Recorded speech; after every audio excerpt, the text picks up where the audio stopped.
This video on the story dissection and reviews is about building tactics, whether it's building assault tactics that were used in the stories, or just in general something that would be going on in urban areas or perhaps installations when the Chinese and their allies invaded.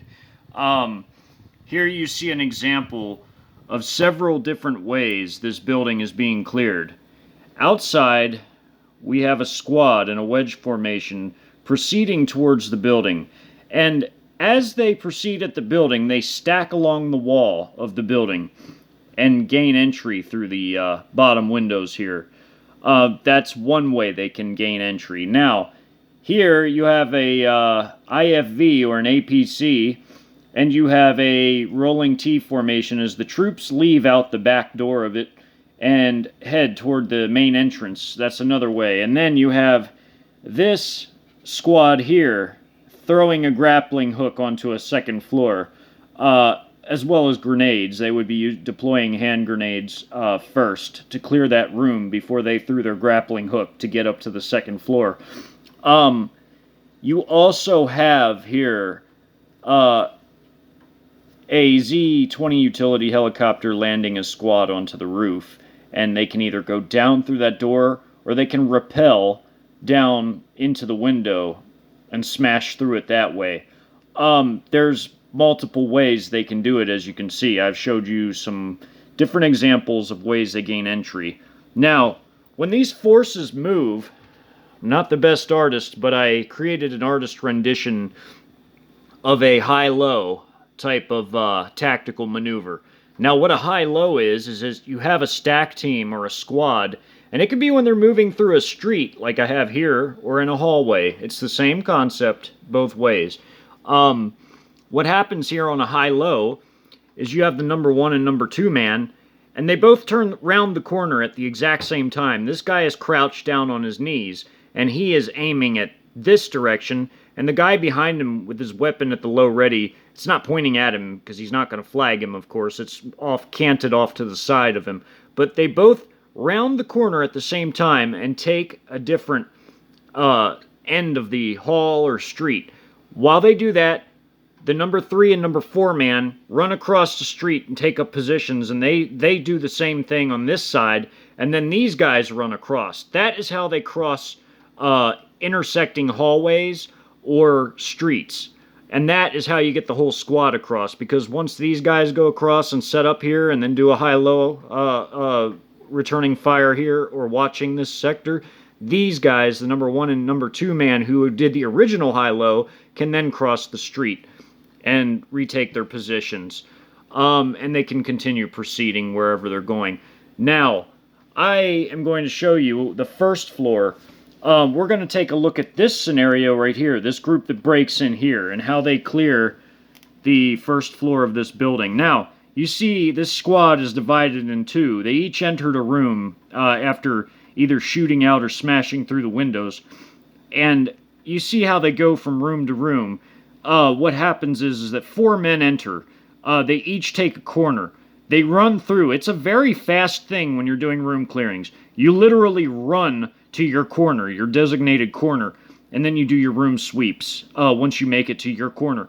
And I'm going to show you how they do it. They go down room to room, moving up and down the hall. When they get to the end of the hall, they do a high-low, and they continue doing that. When you encounter smaller or narrow rooms, you yell small room, and only 2 guys go in to do the room sweep. And you see these are the directions that the people are running when they burst through the door to clear a room. Now, in here you have 2 enemies. Now what happens here is I show an example right here. When they kick the door open, the first 2 people in that are running to their corners shoot. They shoot as they run in, and they shoot the people dead, and then what happens is that the 3rd and 4th guy are in, and the 5th guy, out of all 5 of them, is standing guard in the hallway, guarding the door that the other 4 ran into to clear the room. Now, they're all shooting at the corpses to ensure they're dead, but that is how they clear a room. The number 1 man runs his direction to this corner, Number 2 guy runs this direction to his corner, 3 and 4, and you got your whole 4-man team in there to clear the room. And then they leave the room after they yell clear, and then they all leave. And then the 5th guy who was guarding outside retakes up his position. Now, when they move down hallways, they move tactically like this. Like in my second story, when they were in Phoenix, clearing that cap building in Phoenix, you had the shield bearers that had ballistic shields as the number 1 man. And the number 2 man behind him was facing front this way. And then this guy was facing, the other guy on the other side of the hall was facing this way. Now, your number 3 man is on standby, meaning he can either assist the first 2 or he can assist the last 2, who are generally aiming more back this way. And they move up the hall like that. The last 2 watching the back, the guy in the middle there to assist either the first 2, the shield bearer and the number 2 man, or he can assist the number 4 and number 5 man. And that is one squad broken into 2, moving up the hall like that on each side, as they go in and as they clear rooms all the way.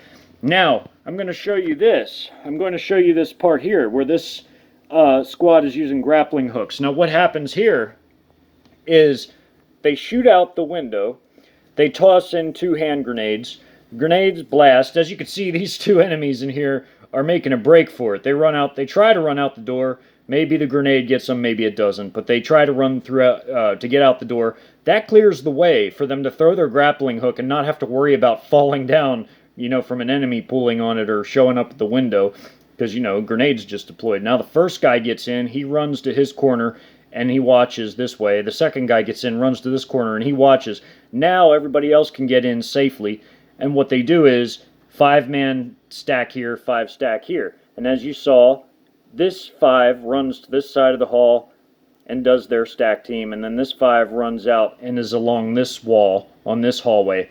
And then you have the 2 like this, and then they go down the hall as shown right here with these graphics as they go clearing room to room to room to room, as I showed you here. Now, this same exact concept, see, here's a stairwell. What happens is when they get to the stairwell here, they just enter, check the stairs, then they leave to continue down the hall. And when they're finally cleared all the rooms, they run back and then they go up the stairs and proceed to doing the second floor the exact same way. Now, you had these guys running in the main entrance. What can happen is if they go through the front door, they can be the ones that clear it out, and they might meet the other teams that came in this way on this side. They might meet them in the middle. But those are the ways they can clear it. And then you have the team landing on the roof. They might go down the stairway and clear the whole 3rd floor. And then you have these guys working up and these guys working down to meet each other, maybe on the 2nd floor. And that is building clearing tactics. Now, basically the same concept works with houses too. When they clear houses, they will move and do the exact same things, but on a smaller scale than a larger building, like mentioned in the stories, like the 2nd and 3rd stories with the paper mill. Now, the paper mill was unique because in the paper mill, what you had was a building with huge machinery inside of it and catwalks and things like that. But also you had your traditional offices with hallways, as mentioned. So you saw a lot of different formations used even inside the paper mill, like the rolling T to watch the catwalks, so these guys could watch the catwalks as they move through there. There's all manner of different ways to gain entry in these building assaults that took place in the stories. Now I'm showing you a graphical representation of what you read so that you understand exactly what was being talked about in the stories themselves. And now you have a general concept of what is even being discussed in the stories. Like the high-low is a big thing, how these 2 pop out around the corner at the same time and then, cover this way while these guys run that way. That's how they cross hallways safely, tactically, and or even streets if it's an urban battle. But when you watch these scenarios, videos, or you read the book, that's how it works. See how these guys are outside down here, and they deploy, they took out the window, threw in the hand grenades. These guys try to get away. That's this type of stuff that's being talked about, especially in the second and third stories, but it's in all the stories because it's even in the Broken Bow one in some respects, but it's mostly talking about homes being cleared. But now that you get the idea, you can see how all this works. So on the next story breakdown and review video I do, I'll continue with tactics, but I'll take you back to the part 20 on the third story, which was the Battle of Kerrville, and I'm going to talk about how the outer tactics explained in the last video blend with the indoor tactics displayed on this video, so you can all see. So may Yeshua bless and keep you all always.